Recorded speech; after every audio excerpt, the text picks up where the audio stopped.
Hello dear students, welcome to nucleus academy. আমরা আজকে class 9 এর আবার দেখব প্রাণী রাজ্যের শ্রেণীবিন্যাস। এটা আমাদের লাস্ট টপিক। উদ্ভিদ রাজ্যের শ্রেণীবিন্যাস হয়ে গেছে, ট্যাক্সোনমিক হায়ারার্কি, এদিকে হচ্ছে তোমার যা যা আগের মেন টপিক গুলো ছিল বায়োলজি সম্পর্কিত বিভিন্ন ধরনের ধারণা, জীবন কি, এটা তো প্রথম দিকে ছিল। তাহলে টোটাল আমরা লাস্ট পর্যায়ে চলে এসেছি, অর্থাৎ এদিকে প্রাণী রাজ্যের শ্রেণীবিন্যাস। এখানে হচ্ছে আমরা বিভিন্ন পর্বের অন্তর্ভুক্ত প্রাণীদের বৈশিষ্ট্য এগুলো রয়েছে। তার জন্য এই টপিকটা বোঝার জন্য তুমি একটু বই নিয়ে বসবে। বই খোলো, দেখো হচ্ছে তোমরা পেজ নাম্বার 16, 16, 17, 18, 19, 20, এই যে পেজগুলোতে যা যা বৈশিষ্ট্য আছে আমরা কিন্তু বই অনুযায়ী এটা করতে হবে। আর এমন ভাবে কোশ্চেন গুলো এখান থেকে দেয় যে তুমি ধরে নাও কোনো কিছু পর্বের, যেমন একটা উদাহরণ, তুমি পরিফেরা পর্ব, আমরা আসছি প্রতিটা ভাগে আসছি, একটু তোমাকে শুধু ধারণাগুলো বলে দিই যে কিভাবে এগোবো আমরা। পরিফেরা পর্বের মধ্যে বিভিন্ন ধরনের বৈশিষ্ট্য, 4-5টা বৈশিষ্ট্য আছে, কটা আছে এখানে, 4টে দিয়েছে। এবার দেখা গেলো তুমি এমন দুটো বৈশিষ্ট্য করেছো যে যেটা করনি সেখান থেকে কোনো শর্ট কোশ্চেন দিয়েছে, তখন আমরা কিভাবে এগোবো তার জন্য একটু পয়েন্ট আউট শর্ট আউট করে দিচ্ছি এটা তোমাকে। তার জন্য বইটা নিয়ে একটু বসো, যেগুলো যেগুলো বলছি যা যা লেখা আছে, আর কিছু এক্সট্রা জিনিস তো তোমাকে একটু জানতে হবে, তো একটু দাগাবে এগুলো। তো ফার্স্ট আছে প্রাণী রাজ্যের শ্রেণীবিন্যাসের মধ্যে। প্রাণী রাজ্যকে শ্রেণীবিন্যাস অর্থাৎ প্রাণী জগৎকে যে দুটো ভাগে ভাগ করা হয়েছে, যেমন এককোষী বহুকোষী আমরা জানি, এখানে নোটোকর্ডের উপর ভিত্তি করে, অর্থাৎ নোটোকর্ড কি আর নার্ভ কর্ড, এই দুটো টার্ম আমাদের জানতে হবে। তো প্রাণী জগতের যে দুটো ভাগ আমরা দেখবো সেটা হচ্ছে নন কর্ডাটা আর কর্ডাটা। আমি আগে ভাগটা করে দিচ্ছি এখানে। একটা কি বললাম, নন কর্ডাটা, আর একটা কর্ডাটা। নন কর্ডাটা এখানে হচ্ছে, একে অকর্ডাটাও বলা হয়।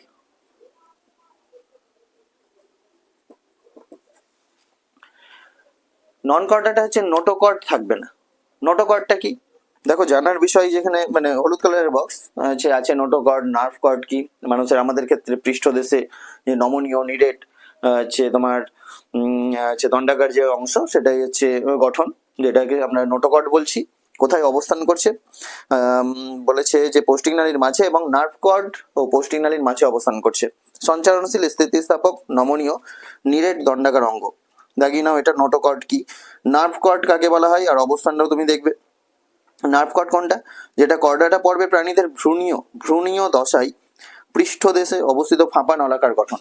ভ্রূণ, আমরা জাইগোট থেকে যে ভ্রূণের সৃষ্টি হয়, তো ভ্রূণের ক্ষেত্রে একটু বলি শর্ট কোশ্চেন, তোমরা জানো শুক্রাণু এবং ডিম্বাণুর মিলনের প্রক্রিয়াকে নিষেক বলা হয়। নিষেকের প্রক্রিয়ার মানে নিষেকের ফলে জাইগোট উৎপন্ন হয়, এই জাইগোট থেকে সৃষ্টি হয় ভ্রূণ। আর ভ্রূণের কিন্তু 3টে স্তর থাকে, গ্যাস্ট্রুলা, মরুলা, ব্লাস্টুলা, গ্যাস্ট্রুলা। ঠিক আছে, তাহলে 3টে স্তর। আমরা স্তরগুলোর কিছু কিছু ক্ষেত্রে এখানে নামগুলো দিয়েছে বৈশিষ্ট্যের মধ্যে, তোমরা সেটা হচ্ছে প্রাণীর ক্ষেত্রে বলা হবে কোনটাকে ডিপ্লোব্লাস্টিক, কোনটা ট্রিপ্লোব্লাস্টিক, এই ধরনের জিনিসগুলো আমরা দেখবো।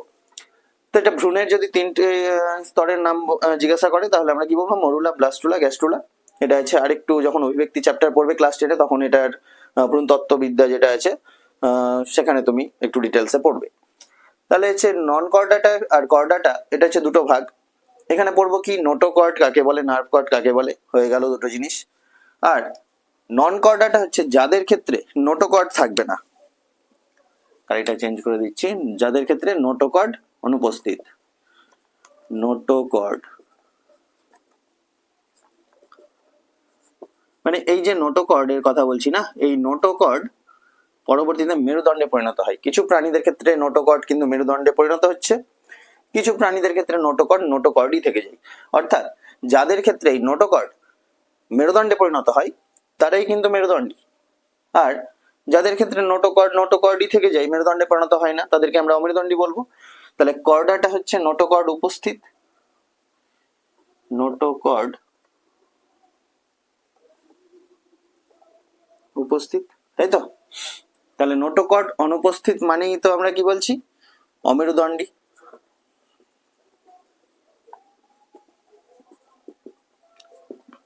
অমেরুদণ্ডী প্রাণী। কর্ডাটার মধ্যে আরো ভাগ রয়েছে, যেটা হচ্ছে ইউরোকর্ডাটা, সেফালোকর্ডাটা, ভার্টিব্রাটা। কর্ডাটার মধ্যে ভাগগুলো দেখাই। ইউরোকর্ডাটা, সেফালোকর্ডাটা, যদিও তুমি পাবে এগুলো বইয়ে, শুধুমাত্র জাস্ট একটু বোঝানোর জন্য লিখে নি, ভার্টিব্রাটা। ভার্টিব্রাটার মধ্যে থেকে আরো দুটো, অ্যাগনাথা, ন্যাথোস্টোমাটা। ন্যাথোস্টোমাটার মধ্যে হচ্ছে তুমি পাবে কন্ডিক্সথিস, অস্ট্রিকথিস, হ্যাঁ, তারপরে হচ্ছে রেপটিলিয়া, কোনটা ম্যামেলিয়া, পক্ষী শ্রেণী অর্থাৎ সরীসৃপ, উভচর, স্তন্যপায়ী পক্ষী, অর্থাৎ ছটা এখানে, কন্ডিক্সথিস, অস্ট্রিকথিস, হচ্ছে উভচর, সরীসৃপ, স্তন্যপায়ী, আর এদিকে পক্ষী, পক্ষী স্তন্যপায়ী। তো এই যে জিনিসগুলো টোটালটাই, এইগুলো আমরা ন্যাথোস্টোমাটার যে ভাগটা বললাম আমি আর লিখছি না, ন্যাথোস্টোমাটার মধ্যে যা যা শ্রেণীগুলো তোমাকে বললাম, এরা কিন্তু এদের ক্ষেত্রে নোটোকর্ড মেরুদণ্ডে পরিণত হয়। কি বললাম? কন্ডিক্সথিস, অস্ট্রিকথিস, উভচর, সরীসৃপ, এদিকে পক্ষী, স্তন্যপায়ী, এদের ক্ষেত্রে নোটোকর্ড কিন্তু তোমার মেরুদণ্ডে পরিণত হচ্ছে। অর্থাৎ ভার্টিব্রাটা, খেয়াল রাখবে এখানে, ভার্টিব্রাটার ক্ষেত্রে কিন্তু নোটোকর্ড হচ্ছে, নোটোকর্ড কি হলো, মেরুদণ্ডে পরিণত হচ্ছে ন্যাথোস্টোমাটার ক্ষেত্রে। এর যে উপপর্বগুলো, উপশ্রেণী, অধিশ্রেণী, এরকম ভাবে পয়েন্টগুলো করা আছে। অর্থাৎ ভার্টিব্রাটার মধ্যে দুটো ভাগ দেখতে পাচ্ছি, অ্যাগনাথা, ন্যাথোস্টোমাটা। ন্যাথোস্টোমাটার মধ্যে থেকে যে ভাগগুলো দেখবো তাদের হচ্ছে কি, মানে ভার্টিব্রাটা পর্বের ক্ষেত্রেই দেখতে পাচ্ছি নোটোকর্ড মেরুদণ্ডে পরিণত হচ্ছে। আর এই যে ইউরোকর্ডাটা আর সেফালোকর্ডাটা, এদের ক্ষেত্রে কিন্তু নোটোকর্ড মেরুদণ্ডে পরিণত হয় না, মেরুদণ্ড পরিণত হয় না। কি পরিণত হয় না? নোটোকর্ড মেরুদণ্ডে পরিণত হয় না, মনে রাখবে। আর এদের তো নোটোকর্ড মেরুদণ্ডে পরিণত হয়ই না, ওই জন্য অমেরুদণ্ডী বলছি। তাহলে সমস্ত নন কর্ডাটাই কিন্তু অমেরুদণ্ডী।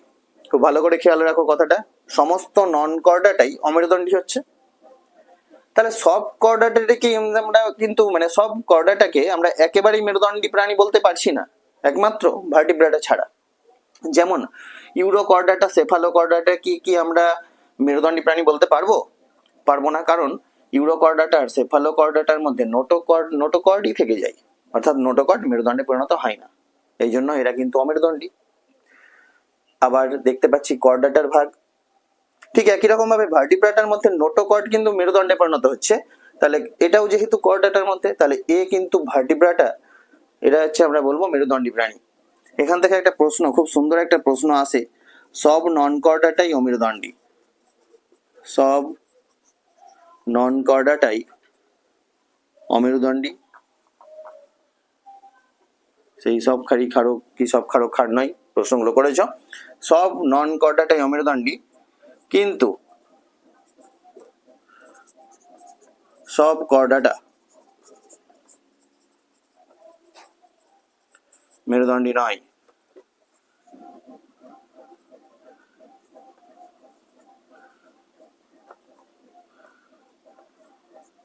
ব্যাখ্যা করো।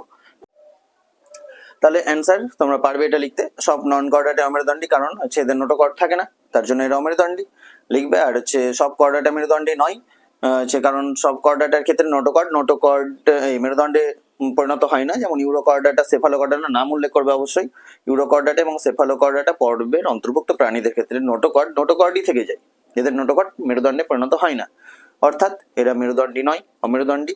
আর ভার্টিব্রাটার ক্ষেত্রে শুধুমাত্র নোটোকর্ড মেরুদণ্ডে পরিণত হয়। তাহলে আমরা বলতে পারি যে সব কর্ডাটা মেরুদণ্ডী নয়। এরকম ভাবে ব্যাখ্যাটা তোমাকে দিতে হবে। 2 মার্কস 3 মার্কস কোশ্চেন কিন্তু আসে। চলো এরপরে একটু উদাহরণগুলো দেখে নিই নন কর্ডাটার ক্ষেত্রে।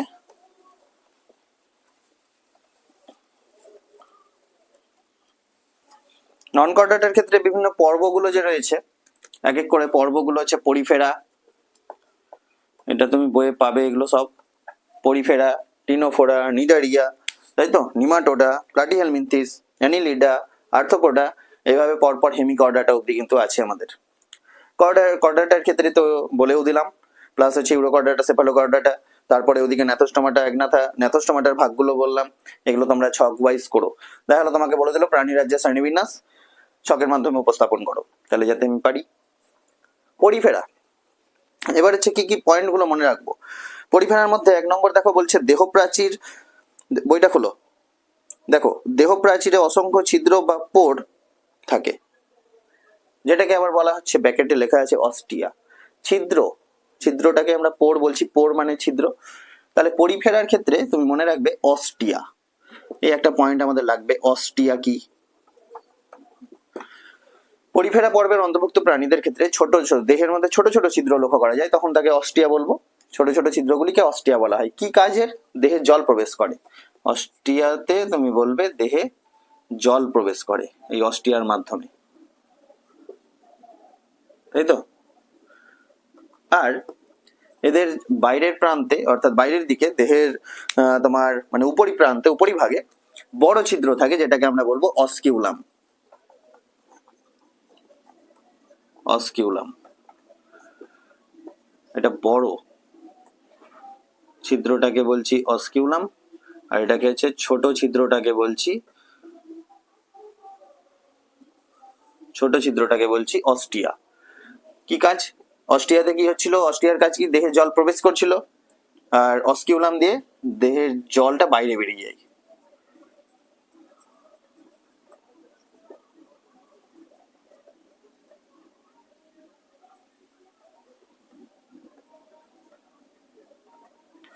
জল বাইরে বেরিয়ে যাওয়াটা হচ্ছে অস্কিউলাম দ্বারা, আর জল প্রবেশ করা, ভেতরে প্রবেশ করা হচ্ছে অস্টিয়া দ্বারা। তাহলে অস্টিয়া অস্কিউলাম দুটো মনে রাখতে হবে।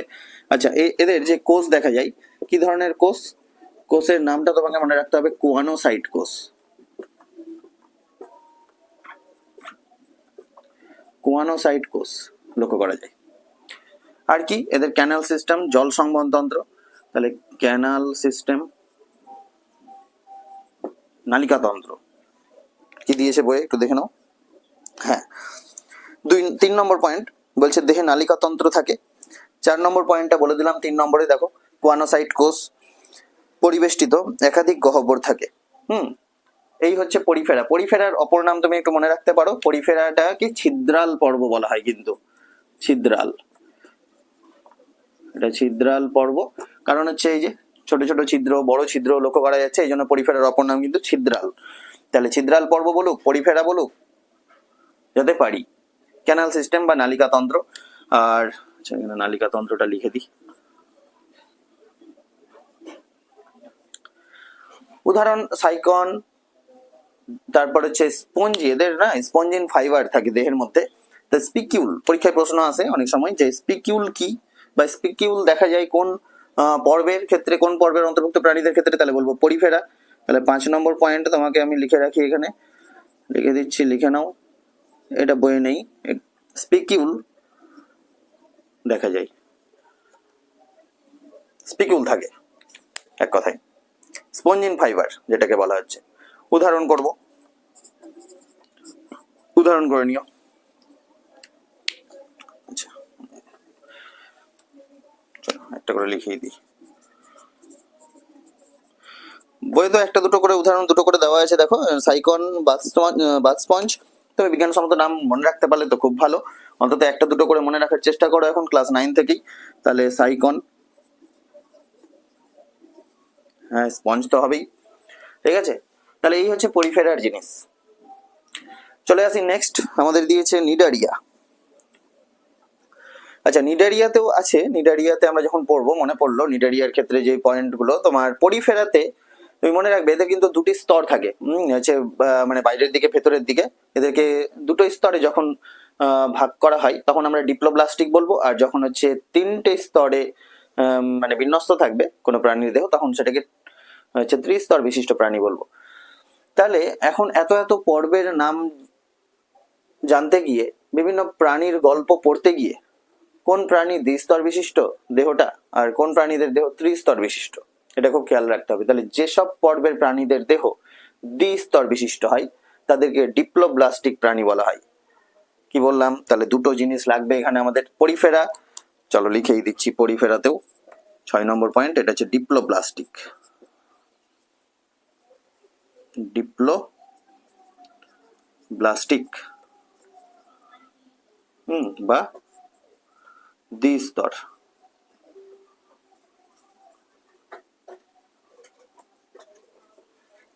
বিশিষ্ট প্রাণী। ডিপ্লোব্লাস্টিক, কথাটা ডিপ্লোব্লাস্টিক, দ্বিস্তর বিশিষ্ট প্রাণী। তাহলে সংজ্ঞাটা তুমি মনে রাখতে পারো দুটো জিনিস। চলো উপরেরটা মুছে দিয়ে, এটা হয়ে গেছে। কি কি লাগছে? ডিপ্লোব্লাস্টিক পড়তে হবে আমাদের, এটা ডিপ্লোব্লাস্টিক প্রাণী, আর ট্রিপ্লো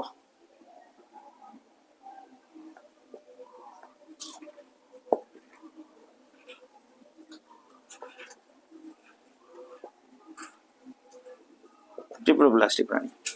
ডিপ্লোব্লাস্টিক প্রাণী কাদের বলবো? যেসব পর্বের অন্তর্ভুক্ত প্রাণীদের দেহ দ্বিস্তর বিশিষ্ট, ঠিক আছে, দুটো স্তর নিয়ে যখন গঠিত হবে, মানে দুটো স্তরে যখন বিন্যস্ত থাকবে, তখন সেটাকে আমরা বলবো ডিপ্লোব্লাস্টিক। আর যখন তিনটে স্তর অর্থাৎ ত্রিস্তর বিশিষ্ট,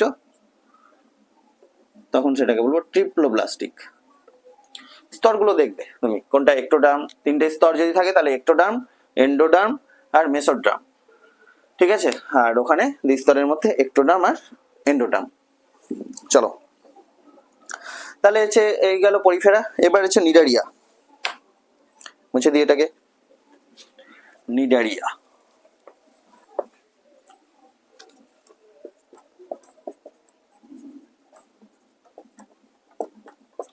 নিডারিয়ার প্রথমে যেমন হচ্ছে আমরা পরিফেরাতে যে তোমার কোষটা কি দেখেছিলাম, কোয়ানোসাইট কোষ দেখেছিলাম। আচ্ছা তুমি মানে এগুলোকে নোট ডাউন করে না পরবর্তীতে তুমি হচ্ছে একটা ছকের মাধ্যমে উপস্থাপন করে রাখতে পারো খাতাতে, যাতে পরীক্ষার সময় পুরো জিনিসটাকে পড়তে সুবিধা হয়। নিডারিয়ার ক্ষেত্রে কোষ প্রথমেই তুমি মনে রাখো, এটা হচ্ছে নিডোব্লাস্ট কোষ, নিডোব্লাস্ট, ঠিক আছে। এবার একটু বইয়ে দেখে নি, বলছে 2 নম্বর পয়েন্ট, 1 নম্বরটা হয়ে গেল দেহত্বকে নিডোব্লাস্ট কোষ থাকে। 2 নম্বর বলছে দেহাভ্যন্তরে সিলেন্টেরন উপস্থিত, খুব ইম্পর্টেন্ট কথা এটা। 2 নম্বর আমরা আরো একটা টার্ম পাবো, এটা সিলোম, এখানে সরি এখানে সিলেন্টেরন, কথাটা সিলেন্টেরন। সিলোম দেহ গহ্বর যদি কোনো থাকে, মানে কোনো প্রাণীর ক্ষেত্রে দেহ গহ্বর, গহ্বরটাকে আমরা সিলোম বলি। এদের ক্ষেত্রে সিলোমের বদলে মানে হচ্ছে দেহ গহ্বরটা কি কেন্দ্রীয় একটা গহ্বর থাকে দেহ অভ্যন্তরে, দেহের মধ্যে একটা কেন্দ্রীয় গহ্বর, তাহলে সিলেন্টেরন নামক কেন্দ্রীয়, আরে বানান ভুল হয় শুধু, কেন্দ্রীয় গহ্বর থাকে। এই সিলেন্টেরন মনে রাখতে হবে নামটা, একে গ্যাস্ট্রোভাস্কুলার ক্যাভিটিও বলা হয়, গ্যাস্ট্রো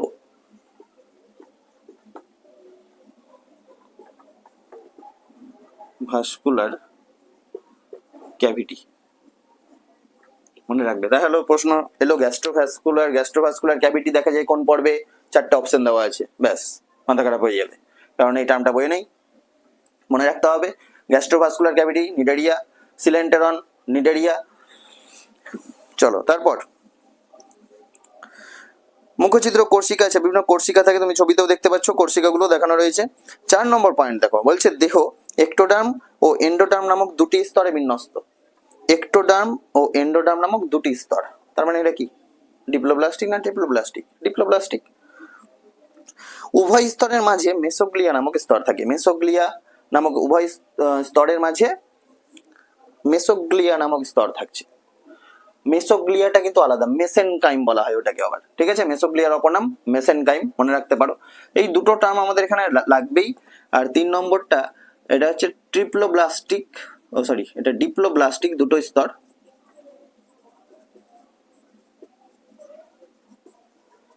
ডিপ্লোব্লাস্টিক মনে রাখবে, এক্টোডার্ম এন্ডোডার্ম, আর উভয় স্তরের মাঝে মেসেনকাইম বা মেসোগ্লিয়া, মেসেনকাইম লিখে রাখলাম, মেসোগ্লিয়া স্তর দেখা যায়। তাহলে এই যে ছোট ছোট কথাগুলো যদি আমি মনে রাখতে পারি, নিমেষেই কিন্তু শর্ট কোশ্চেন হোক, বৈশিষ্ট্য বলুক, সবই পারবো। উদাহরণ করে নেবে, হাইড্রা কি দিয়েছে আমাদের বইয়ে, জেলিফিশ দিয়েছে, তাহলে হাইড্রা মনে রাখবো একটা, হাইড্রা ভালগারিস, ব্যাস হয়ে গেল। চলো নেক্সট, টিনোফোরা নিয়ে নিয়েছ, চলো এরপরে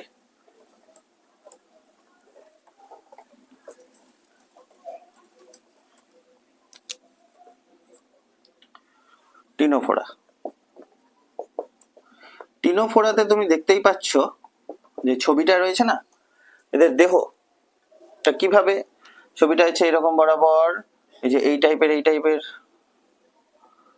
টাইপের সুন্দর করে এরকম ভাবে দেওয়া আছে। আমি ছবিটা রাফ একটু দেখাই, হ্যাঁ, প্ল্যানেরিয়ার মতন লাগছে আবার দেখে। আচ্ছা এই যে অংশগুলো, এটাকে বোঝানো, দেহ দ্বিঅরীয় ভাবে প্রতিসম তুমি বলতে পারো, আর এরকম এই অংশগুলোতে প্রচুর সিলিয়া থাকে, এরকম সিলিয়া থাকে যার মাধ্যমে কিন্তু এরা গমন করে। আর দেখতে দেখতে পাচ্ছ অনেকটা চিরুনির মতন অংশগুলো, তাই এদের ক্ষেত্রে কমপ্লেট, কম মানে চিরুনি আর প্লেট মানে পাত, চিরুনি পাত লক্ষ্য করা যায়, একদম ঠিক সমুদ্রত্বে অবস্থান করছে। তো চিরুনিপাত বা কমপ্লেট, তো এই ধরনের ছবিটা তোমাদের বইয়ে সুন্দর, আমার থেকে খুব সুন্দর করে দেওয়া আছে, আমি এটা মুছে দিলাম তার জন্য, জাস্ট এটা একটু বোঝানোর ব্যাপার। তাহলে 1 নম্বর পয়েন্ট কি বলেছে, দেহ দ্বি অরীয় ভাবে প্রতিসম, লিখবে দাগি নাও। 2 নম্বর, দেহত্বকে কোলোব্লাস্ট কোষ। তাহলে 1 নম্বর কোষ, পরিফেরাতে কি জেনেছিলাম, কোয়ানোসাইট। নিডারিয়াতে, তারপরে হচ্ছে তোমার নিডারিয়াতে কি জেনেছিলাম, নিডোব্লাস্ট। টিনোফোরাতে কোলোব্লাস্ট। মন দিয়ে শোনো, বইয়ে তো আছে, বই নিয়ে বসে মুখস্থ করে মন্ত্রের মতন মুখস্থ করলে পড়া হবে না। এই যে শুনে শুনেও যদি আছে তুমি খাতায় একটু নোট ডাউন করো না এরকম ছোট ছোট কথাগুলো, এখনই বলছি, এমনি পড়া হয়ে যাবে ভালো করে শুনলে। তাহলে কোষ হচ্ছে কোলোব্লাস্ট কোষ। আচ্ছা, এরা দ্বিস্তর না ত্রিস্তর, সেটাকে হচ্ছে তুমি লিখবে। দেহত্বকে কোলোব্লাস্ট আছে সমুদ্রত্বে, কমপ্লেট আছে সবটার ক্ষেত্রে যদিও দেয়নি, প্লাটিয়াল মিন্থিসের ক্ষেত্রে লাগবে। চলে আসি কোলোব্লাস্ট কোষের পর, বলছে দেহে সমুদ্রত্বে অবস্থিত 8টি কমপ্লেট থাকে। কটি? 8টি কমপ্লেট। এখন দেখা গেল পরীক্ষায় দিয়েছে চিরুনিপাত লক্ষ্য করা যায় কোন পর্বে, 4টে অপশন, পারবো না তখন। চিরুনিপাত, কম মানে চিরুনি, প্লেট মানে পাত, তাহলে চিরুনিপাত লক্ষ্য করা যাচ্ছে। আমি ছোট ছোট করে শুধু লিখে রাখছি যাতে মনে থাকে তোমাদের। তুমি লাইনটা ফুল কমপ্লিট করবে কিন্তু লেখার সময়, তুমি এইটুকু আবার কথা লিখে চলে এসো না পরীক্ষায়। তারপর 4 নম্বর বলছে সাধারণত 2টি কোর্সিকা বিপরীত মুখে অবস্থান করে। আর কমপ্লেট যেটা বললাম ছবিতে যেটা দেখাচ্ছিলাম তোমার, মানে অসংখ্য সিলিয়া যুক্ত হয়, হ্যাঁ, অসংখ্য সিলিয়া যুক্ত, এটা একটু মনে রাখতে পারো। সিলিয়া যুক্ত মানে সিলিয়ার সাহায্যে ওরা এক জায়গা থেকে আরেক জায়গায় যায়, মানে গমন, গমন অঙ্গ বলতে পারি আমরা। তাহলে সিলিয়া হচ্ছে এদের গমন অঙ্গ। যদি বলে তোমাকে উদাহরণ দিয়ে, বা তোমাকে বলে দিল টিনোফোরা পর্বের অন্তর্ভুক্ত প্রাণীদের গমন অঙ্গের নাম কি, তাহলে বলবো সিলিয়া, ঠিক আছে। বা বেরো, হর্মিফোরা, এদের হচ্ছে এরা কোন পর্বের অন্তর্ভুক্ত, তার গমন অঙ্গের নাম কি, তাহলে আমরা কি বলবো, সিলিয়া বলবো। প্লাটিয়াল মিন্থিসের মধ্যে এবার তাহলে হচ্ছে ফার্স্ট পয়েন্ট যেটা আমরা দেখতে পাচ্ছি বইয়ে কি বলেছে দেখো, দেহ চ্যাপ্টা পাতার মতো বা ফিতের মতো, পারবো। এদের সিলম অনুপস্থিত, হ্যাঁ এই পয়েন্টটা কিন্তু ইম্পর্টেন্ট। সিলম, দেহ গহ্বর যেটাকে আমরা বলছি সেটা থাকে না, তাই তো, সিলম থাকে না। চলো তারপরে, এদের স্নায়ুতন্ত্র মহিষদৃশ, দেহ ত্রিস্তর বিশিষ্ট, এই যে ত্রিস্তর বিশিষ্ট, তার মানে এরা ট্রিপ্লোব্লাস্টিক,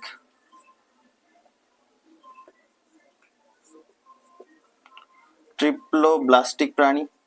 তাহলে এগুলো শর্ট কোশ্চেন টাইপের আমাদের যাতে মানে হয়ে যায়, কাজে লাগবে কিন্তু, ডিপ্লোব্লাস্টিক কোনটা, ট্রিপ্লোব্লাস্টিক কোনটা, তা এগুলো একটু মনে রাখার জন্য কিন্তু পয়েন্ট ওয়াইজ বই তো আছে, কিন্তু তারপরেও এই যে টার্ম গুলোকে উল্লেখ করে দিচ্ছি যাতে তোমাদের সুবিধা হয়। তারপরে রেচনাঙ্গ, হ্যাঁ এই পয়েন্ট আমাদের মনে রাখতে হবে। প্লাটিয়াল মিন্থিসের ক্ষেত্রে উদাহরণ দিয়ে প্রশ্ন আছে কিন্তু, রেচনাঙ্গ, ফ্লেম কোষ বা শিখা কোষ বলতে পারি।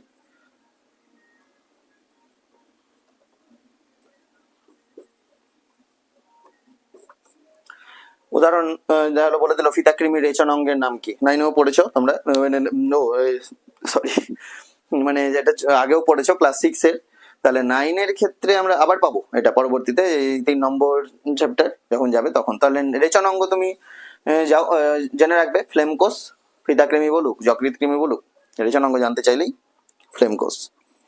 এবার চলে আসো উদাহরণ করে নিও, তারপর নিমাটোটা, চলো এটা মুছে দিই। নিমাটোটা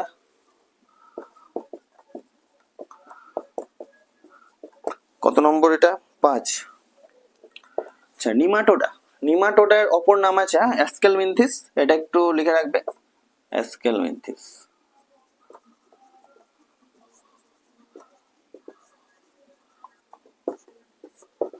নিমাটোডার ক্ষেত্রে প্রথমেই রেনেট কোষের কথা উল্লেখ করা আছে, রেচন অঙ্গ। চলো 1 নম্বর দেখি কি বলেছে। দেহ পুরু কিউটিকল দ্বারা আবৃত, রক্ত সংবহনতন্ত্র থাকে না, অনুপস্থিত, রেচনতন্ত্রে একজোড়া রেচন নালী এবং একটি বা দুটি রেনেট কোষ থাকে।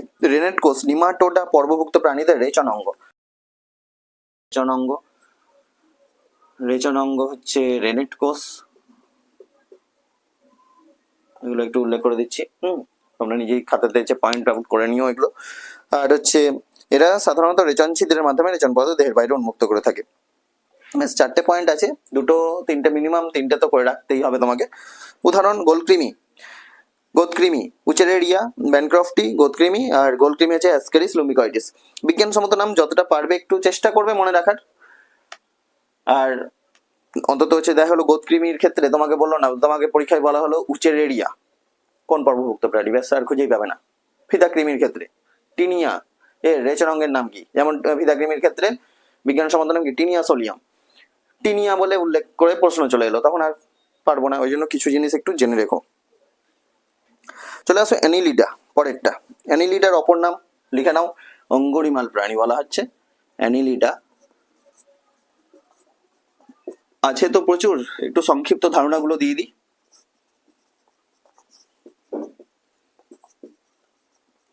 অঙ্গুরিমাল প্রাণী যদি বলে, অঙ্গুরিমাল পর্বভুক্ত বা অঙ্গুরিমাল প্রাণীদের ক্ষেত্রে 3টি বৈশিষ্ট্য লেখো।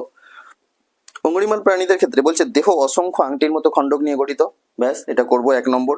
2 নম্বর রেচন অঙ্গ নেফ্রিডিয়া, মনে রাখতে হবে। তাহলে হচ্ছে রেচন অঙ্গের নামটা এখানে মনে রাখবো, রেচন অঙ্গ নেফ্রিডিয়া।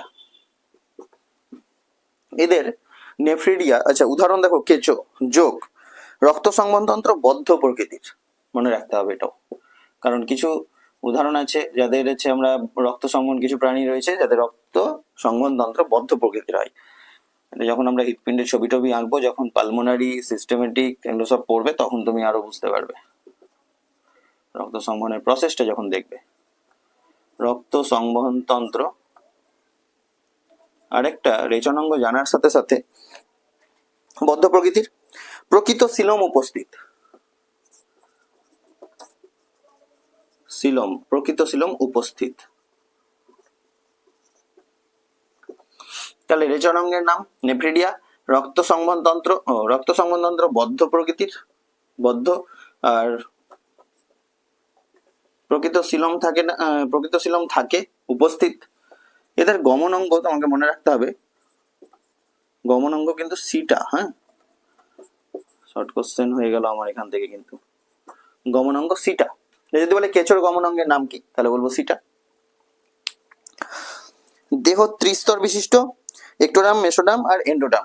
তাহলে এখানেও এরা হচ্ছে ট্রিপ্লোব্লাস্টিক, কথাটা মনে রাখতে হবে, ট্রিপ্লোব্লাস্টিক প্রাণী। স্তরগুলো কিন্তু বারবার বলছি, স্তরগুলো করবে, একটোডাম, এন্ডোডাম, মেসোডাম।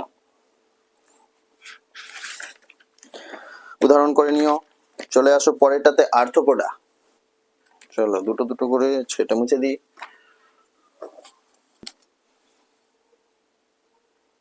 কত নম্বর? 7 নম্বর আছে আর্থ্রোপোডা। এই আর্থ্রোপোডার ক্ষেত্রে হচ্ছে বৈশিষ্ট্য দেখো, দেহ কাইটিন নির্মিত, বহিঃকঙ্কাল দ্বারা আবৃত, দেহ কাইটিন নির্মিত, ঠিক আছে। তাহলে দেহটা, দেহ 1 নম্বর দেহ কাইটিন নির্মিত, তোমরা এগুলো পড়েছো বৈশিষ্ট্যতে কোথায়, যখন হচ্ছে জীবেদের 5 রাজ্যের শ্রেণীবিন্যাস করা হয় তখন কিন্তু কাইটিন কথাটা কিন্তু পড়েছো। দেহ কাইটিন নির্মিত। আচ্ছা, তারপর প্রথমে উদাহরণটা একটু বলি। আরশোলা দিয়ে কিন্তু প্রশ্ন হয়, আর পরে আমাদের আরশোলার ছবি আঁকতে হবে, আবার আরশোলার সংবহনতন্ত্রের, রক্ত সংবহনতন্ত্রের ছবিটা আমাদের দেখতে হবে।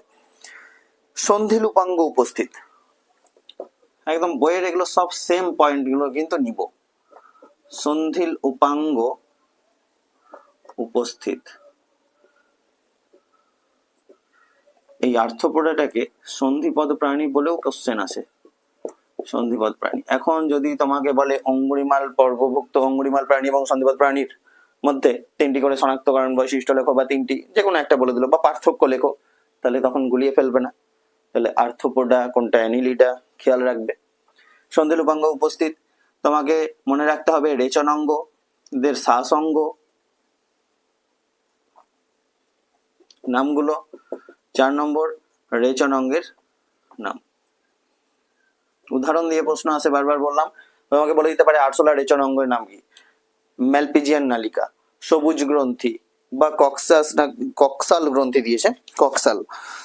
শ্বাসঙ্গ দেখো তিনটেই দেওয়া আছে, করে রাখবে ট্রাকিয়া, বুকগিল, বুকলাং, তো দুটোই আছে, শ্বাসঙ্গ আর রেচনাঙ্গ করে নিও বই থেকে। আর রেচনাঙ্গ, ম্যালপিজিয়ান নালিকা, তাহলে এই কটা আমাদের শর্ট কোশ্চেন হিসেবে পড়তে হবে। শ্বাসঙ্গগুলো কি কি, তোমাকে এখন প্রশ্ন বলা হলো আরশোলার শ্বাসঙ্গের নাম লেখো বা আরশোলার রেচনাঙ্গের নাম। এই আরশোলার রেচনাঙ্গটা প্রচুরবার এসছে প্রশ্নতে, যে আরশোলার রেচনাঙ্গের নাম কি, ম্যালপিজিয়ান নালিকা। তারপরে মোলাস্কা। আচ্ছা, আরশোলা বলতে গিয়ে আরো একটা কথা মনে পড়লো, এদের রক্ত মানে তোমার হচ্ছে রক্ত সংবহন তন্ত্র, ওটা যেমন আগেরটা পড়লাম না, পার্থক্য হিসেবে তো একটু করে রাখতে হবে। রক্ত সংবহন তন্ত্র কেঁচোতে যেমন, অ্যানিলিডাতে কি দেখলে, বদ্ধ প্রকৃতির, এটা মুক্ত প্রকৃতির।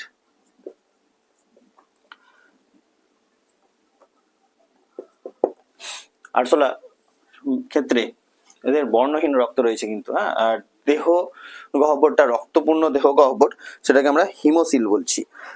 রক্তপূর্ণ দেহ গহ্বরকে হিমোসিল। আরশোলার ক্ষেত্রে তোমাকে মনে রাখতে হবে, একটু শর্ট কোশ্চেন বলে দিই, এদের রক্ত পূর্ণ দেহ গহ্বরের নাম তুমি জেনে রাখবে, হিমোসিল।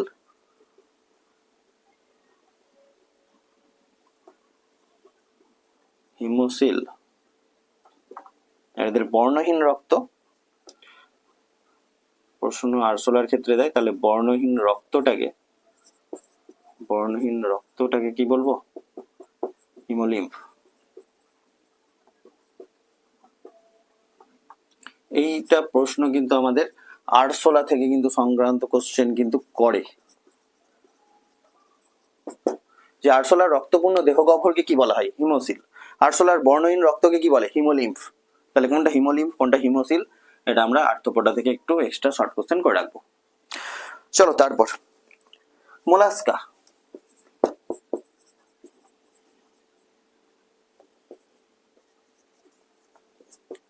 বা কম্বোজ,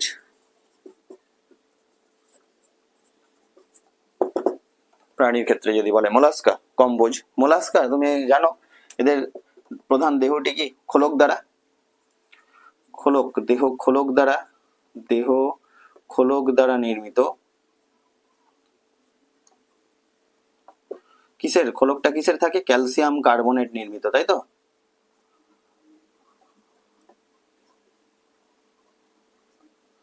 CaCO3 ক্যালসিয়াম কার্বনেট দ্বারা নির্মিত,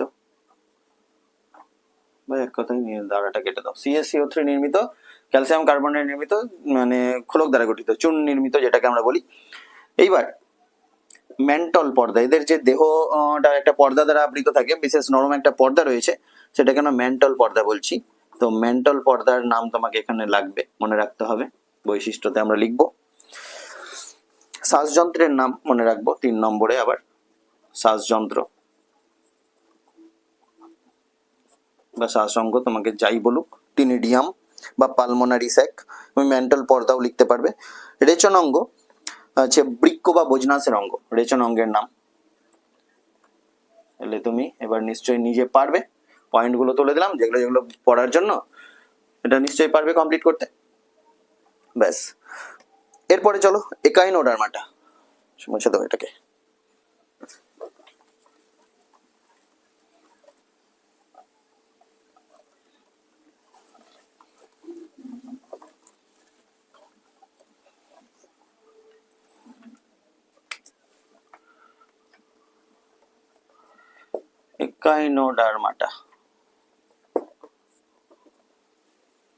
একাইনোডার্মাটার অপর নাম কণ্টকতকি প্রাণী, কণ্টকতকি বলা হয়। যদি বলে তোমাকে কণ্টকতকি পর্বের অন্তর্ভুক্ত প্রাণীদের 3টি শনাক্তকারী বৈশিষ্ট্য লেখো উদাহরণ সহ, অবশ্যই এই ধরনের প্রশ্নগুলো কিন্তু 3+2 কোশ্চেনে দেখতে পাবে তুমি। একাইনোডার্মাটার ক্ষেত্রেও দেহ চূর্ণ নির্মিত কণ্টকময়ী ত্বক দিয়ে আবৃত, দেহে জল সংবহন তন্ত্র উপস্থিত, এগুলো করবে নিজেরা। হ্যাঁ, গমন অঙ্গ নালীপথ, গমন অঙ্গ নালীপথ মনে রাখতে হবে এটা। তাহলে গমন অঙ্গ, এই যে নালীপদের কথা বলছি, তার মানে নিশ্চয়ই নালীপদের সাহায্যে ওই গমন করে, এক স্থান থেকে অন্য স্থানে যায়। তো নালীপদের অপর নাম টিউবফিট। প্রশ্ন হতেই পারে টিউবফিট কি বা টিউবফিটের কাজ কি। তাহলে টিউবফিট কি বলবো? তারা মাছের গমন অঙ্গ বা কণ্টকত্বকী পর্বের প্রাণীদের গমন অঙ্গ এই বলা হচ্ছে টিউবফিট।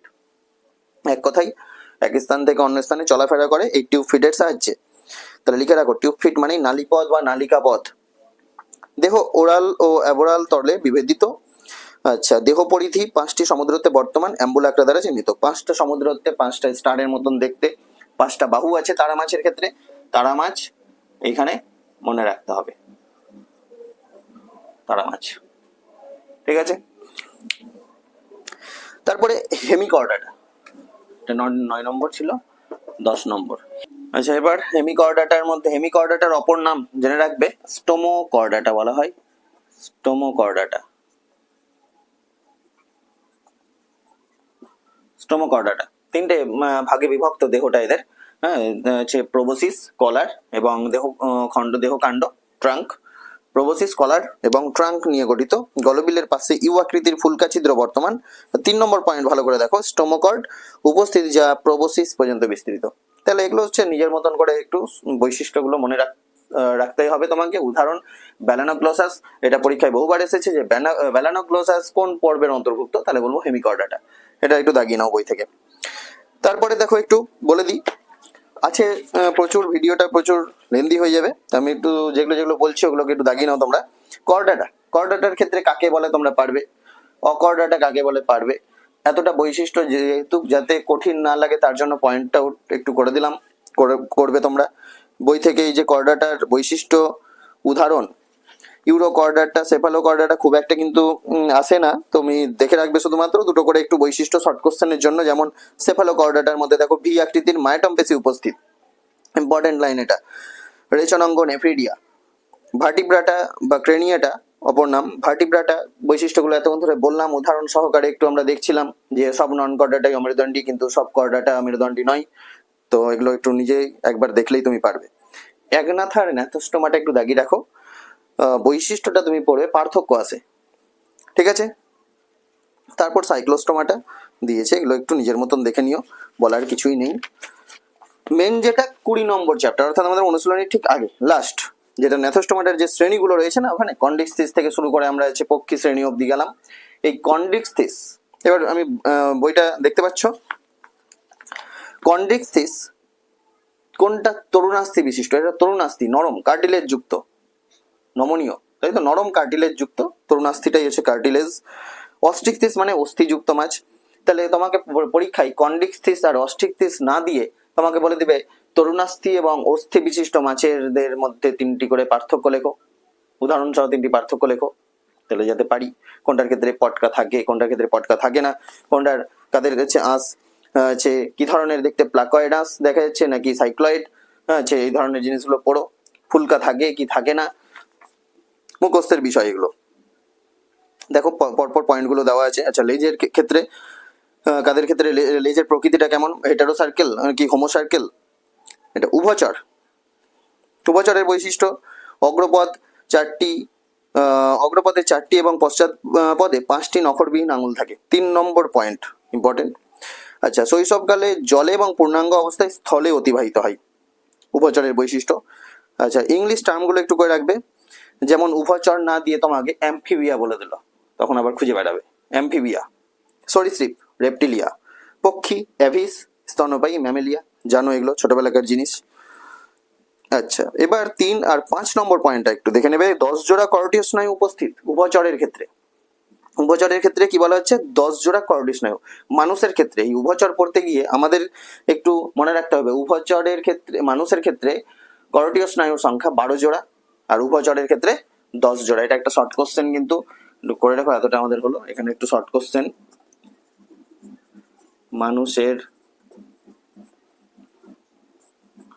করোটি স্নায়ু 12 জোড়া, শর্ট কোশ্চেন মনে রাখতে হবে। আর উভচরের ক্ষেত্রে করোটি স্নায়ু 10 জোড়া। এবার হচ্ছে সরীসৃপের মধ্যে দেখো রেপটিলিয়া, বলছে দেহত্বক শুষ্ক এপিডার্মাল আঁশ দ্বারা আচ্ছাদিত। আঁশটার নাম মনে রাখতে হবে, সরীসৃপের ক্ষেত্রে এপিডার্মাল আঁশ দ্বারা আচ্ছাদিত কোন শ্রেণী? রেপটিলিয়া। আচ্ছা, তারপরে এখানে 3 তুমি 2 করবে, 3 করে নেবে। 4 নম্বর দেখো হৃৎপিণ্ড 2টি অলিন্দ ও একটি অর্ধবিভক্ত নিলয় দ্বারা গঠিত। হৃৎপিণ্ডের কটি? আমাদের হৃৎপিণ্ডের প্রকোষ্ঠ সংখ্যা কত? 4টে হৃৎপিণ্ডের প্রকোষ্ঠ সংখ্যা, 2টি অলিন্দ 2টি নিলয়। সরীসৃপের ক্ষেত্রে কি বলছে? 2টি, কোথায় গেল, অলিন্দ আর একটি অর্ধবিভক্ত নিলয়।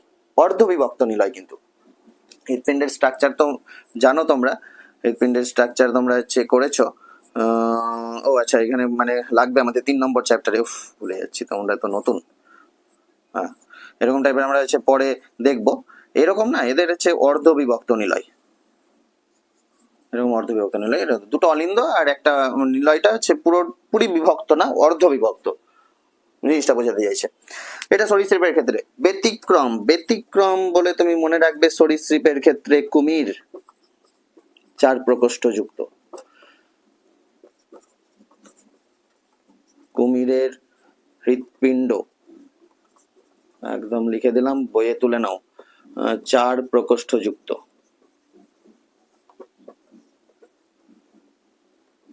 ঠিক আছে। এবার উদাহরণ করে নিও। পক্ষীতে এসো। অ্যাভিস খেচর প্রাণী বলা হয় এদের, ওড়ার মাধ্যমে গমন করে, এই জন্য পক্ষী শ্রেণীকে কি বলবো? খেচর প্রাণী বলা হচ্ছে। খেচর প্রাণী কাদের বলবো? যেসব প্রাণী ওড়ার মাধ্যমে গমন করছে, ডানার সাহায্যে। আমরা এগুলো গমন পদ্ধতি যখন পড়বে একটু উঁচু ক্লাসে তখন দেখবে। এখন 1 নম্বর বলছে দেহ পালক দ্বারা আবৃত, জানি। 2 নম্বর পয়েন্টটা খুব ইম্পর্টেন্ট, বলছে অগ্রপদ ডানায় রূপান্তরিত। পাখিদের 2টো পা দেখতে পাচ্ছ তুমি, অগ্রপদ 4টে তো দেখছি না, ওই অগ্রপদ মানে সামনের 2টো পা ডানায় রূপান্তরিত হয়ে গেছে। তাহলে অগ্রপদ কিসের রূপান্তর? ডানায়। এবার তোমাকে যদি বলে যে পায়রার ডানা ড্যাশ এর রূপান্তর, ড্যাশ এর শূন্যস্থান দিয়ে বলছে এর রূপান্তর, মানে অগ্রপদের রূপান্তর। অগ্রপদটা ডানায় রূপান্তরিত হয়েছে। প্রশ্ন ঘুরিয়ে ফিরিয়ে হয়, কিন্তু খেয়াল রেখো। চোয়াল চঞ্চুতে রূপান্তরিত। 4 নম্বর বক্ষে উড্ডয়ন পেশি উপস্থিত। বিভিন্ন ধরনের আরো উড্ডয়ন পেশিগুলোর নাম তোমাকে জানতে হবে, পরে জানবে। কোরাকোব্রাকিয়ালিস রয়েছে, পেক্টোরালিস মেজর, পেক্টোরালিস মাইনর, এরকম ধরনের উড্ডয়ন পেশি। উড্ডয়ন মানে কি? ওরা। তাহলে উড্ডয়ন পদ্ধতির মাধ্যমে, উড্ডয়ন পদ্ধতি বলা হয় এদের গমন পদ্ধতিটাকে আমরা মানে উড্ডয়ন পদ্ধতি বলবো, অর্থাৎ উড্ডয়ন বা ওড়ার মাধ্যমে গমন করে এরা, এক জায়গা থেকে অন্য জায়গায় যায়। চোয়ালে দাঁত থাকে না। স্টার্নাম কি অস্থিতে রূপান্তরিত। ওভিপেরাস বা ওভিপোরাস অর্থাৎ ডিম পাড়ে। আমরা একদিন বুঝিয়েছিলাম ভিভিপোরাস কোনটা, ওভিপোরাস কোনটা, আর তোমার উদ্ভিজি কোনটা, তাই না? তাই হচ্ছে পক্ষী, উদাহরণগুলো করবে। এবার স্তন্যপায়ী বলার কিছুই নেই। আমরা ম্যামেলিয়ার ক্ষেত্রে দেহ লোম দ্বারা আবৃত, স্তনগ্রন্থি থাকে, যা স্ত্রী প্রাণীদের ক্ষেত্রে সক্রিয়। কর্ণছত্র, পল্লবলোম উপস্থিত, নিচের চোয়াল একটি মাত্র অস্থি দ্বারা গঠিত। একদম পরপর বক্ষ গহ্বর উদ্ধর গহ্বরের মাঝখানে মধ্যচ্ছদার অপর নাম ডায়াফ্রাম। এটা মনে রাখতে হবে, শর্ট কোশ্চেন। মধ্যচ্ছদা বা ডায়াফ্রাম, এগুলো সব না 3 নম্বর চ্যাপ্টারে যখন যাব আমরা একদম ছবি সহ বুঝবো সব। ব্যাস, এই হচ্ছে জিনিস আমাদের প্রাণীরাজ্যের শ্রেণীবিন্যাসের মধ্যে। যেহেতু মুখস্থের বিষয় আছে বেশি বৈশিষ্ট্যগুলো, তাই আমরা ওভারঅল যেভাবে পড়ার দরকার সেভাবে কিন্তু গেছি। আশা করি ভিডিওটি ভালো লাগবে। প্রথম থেকে শেষ পর্যন্ত দেখো, আর বন্ধুদের কাছে শেয়ার করো, ভিডিওটিকে লাইক করো, আর চ্যানেলটিকে অবশ্যই সাবস্ক্রাইব করবে, যাতে পরবর্তী নতুন নতুন আপডেটগুলো তোমাদের কাছে খুব তাড়াতাড়ি পৌঁছে যায়। যারা এই চ্যানেলে এখনো নতুন, তারা ডেসক্রিপশন লিঙ্কে গিয়ে তোমরা আগের ভিডিওগুলো দেখো, তারপর আজকে লাস্ট ভিডিওটা দেখে পুরো ফুল চ্যাপ্টারটা কমপ্লিট করো। চলো, দেখা হচ্ছে পরের ভিডিওতে।